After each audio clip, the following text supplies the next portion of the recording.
Hey folks, it's Marvin Cash, the host of The Articulate Fly, and we're back with another On the Salt with GotOne with Captain David Blinken. David, how you doing? I'm doing great, Marvin. How are you? I'm just trying to stay out of trouble. Hopefully you're not getting washed away up there in New Jersey. Oh my God, we only got 5 inches of rain in about 6 hours today. Uh, well, at least we don't need to talk about fishing, but we did think it would be a good idea since we're kind of moving into the holiday season and moving into the winter, and so many folks will go travel to the tropics to stay warm and catch some saltwater species. And you host trips like that. Thought it would be helpful for you to maybe share some tips to help everyone be a little bit more successful if they're heading to the Bahamas or somewhere else warm during the winter months. Yeah, I mean, a few things pop into my head. Probably first and foremost, well, not first, but very important on the list is if you haven't picked up a fly rod in months, I'd say get in the backyard, go down the block, whatever it is, and limber up and practice a little because the last thing you want is to, get out on a boat or wading a flat and see a fish and not be able to get that cast out there. I mean, I know casting is a lot of muscle memory, but timing timing always gets a little rusty. So I would say get out there, do a little practice casting, so that at least when the buck fever hits, you can perform.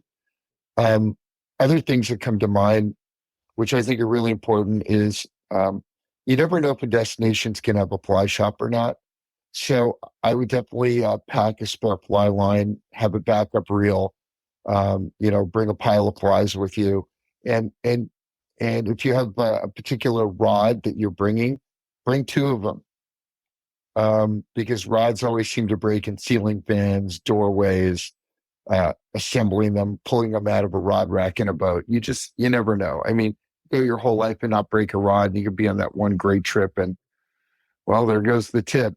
So, and we've all been through that. So, I would say that's the next group of things you want to think about. And backup pair of polarized sunglasses couldn't hurt. Yeah, and I guess too for newbies, it's maybe important to remember to hose off your equipment at the end of each day so that it lives a little bit longer too, right? Yeah, I think that's a good idea. A little freshwater rinse couldn't hurt, unless of course it's a freshwater trip. Then you've got nothing to worry about. But yeah, I think a little drizzle of water, just gently spray it off. Or if you want to really be kind of neurotic about it, strip that line off the reel and dry it off with a terry cloth towel and give it a little line dressing before you put it to bed for the night. Yeah, and I'll tell you, not on a saltwater trip, but fishing at high altitude in Colorado, I have a newfound respect for Sims hoodies. I mean, even when I travel to the tropics, I'm bringing an extra rain jacket with the hoodie. I bring and if I'm going to even high altitude places, I definitely like a lightweight hoodie. It's always on, but in lieu of a hoodie, you can wear a collared shirt with a buff. Whether it's sort of buff is a brand name. A sun mask of some sort. Um, Patagonia makes it, Sims makes it, of course, the Buck Company makes it, 12 Weight makes it. So many companies make them. LL Bean. That's probably one of your most important pieces of equipment, especially if you don't like putting sunblock on your face for whatever reason. You definitely want to have that with you, and it helps keep your hat on your head too. Yeah, I also learned the trick that I like wearing those long sleeve sun shirts that if you put the buff on first and then you put the shirt on, you won't have a big red ring around your neck at the end of the day. That's right. That's right. So we have a question from Counterculture Fly on Instagram, and this is kind of an interesting one because I know you're predominantly a saltwater guy, but he wanted to get your thoughts on how you change your approach. If you're targeting saltwater striper versus landlocked ones. I mean, I really don't fish landlocked, but the little bit I know about landlocked stripers, and they tend to be, well, let me back up. When I'm fishing the ocean for stripers, we can be fishing sinking lines, big flies, we're imitating things. But very often I go into creeks and estuaries, which would sort of be my semi landlocked area. And I tend to go for smaller flies and later presentations, um, in the estuaries and creeks that I fish tend to be shallower.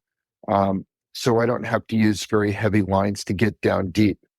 Um, and so I changed my approach from bigger flies to smaller flies when I go into those areas.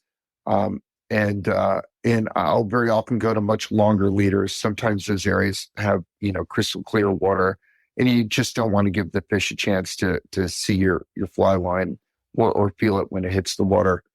But if I were to switch gears and think about how people in the South and and in the Midwest are fishing landlocked stripers. If I think about water temperature, I'm thinking that I want to fish those impoundments when the water temps are in the 60s. That's probably ideal. And that means it's probably fall or spring or winter time, like the lakes in Texas, the lakes in, I guess, around Tennessee or Kentucky. Those lakes tend to be really warm in the summer months, but cool off nicely in the fall and winter months. And stripers very often are sunrise and sunset feeders, unless you're fishing them in the salt where they'll feed all the time if the presentation's right. But I think in the lakes, which tend to be deeper, if you want to be fishing those fish more around the edges or fishing them on top, I'm thinking water temperature is going to really be important. And then the fly certainly needs to imitate the forage that's in that particular body of water. Got it. And folks, we love questions on the articulate fly, and you can email them to me. You can DM me. Please don't email or DM David. We're trying to make things easy for him. And if we use your question, I will send you some articulate fly swag. And then we've got 2 great drawings related to the questions. Remember, everyone that sends in a question, whether we use it on one of the episodes or not, will be entered into a drawing for a Hardy reel and a Wolf line of your choice. And then the grand prize, if we use your question, we will draw for a Norvise Vice system, which is really awesome. And, we also should give a shout out to our friends at Norvise. They've generously sponsored the series. And I know Tim has, within the last week or so, dropped their 2024 show schedule.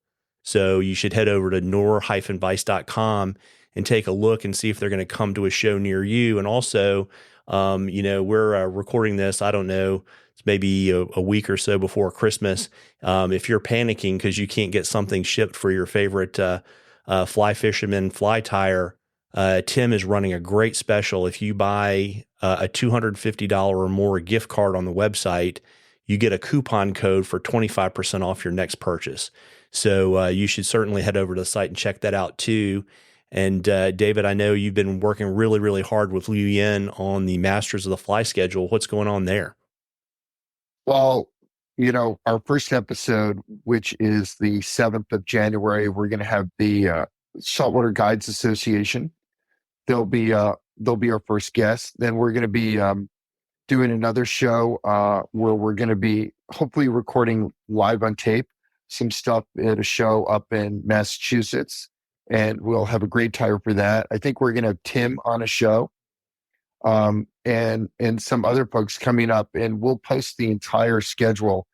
That'll hopefully be up in the next couple of weeks. Actually, not next couple of weeks. We're going to have that up in the next week and a half. And we're really excited. And I just also want to remind everybody, if you haven't made your comment yet to the ASMFC about striped bass preservation, you only have a couple more days to do it. And then just kind of a little exciting thing talking about Norvise.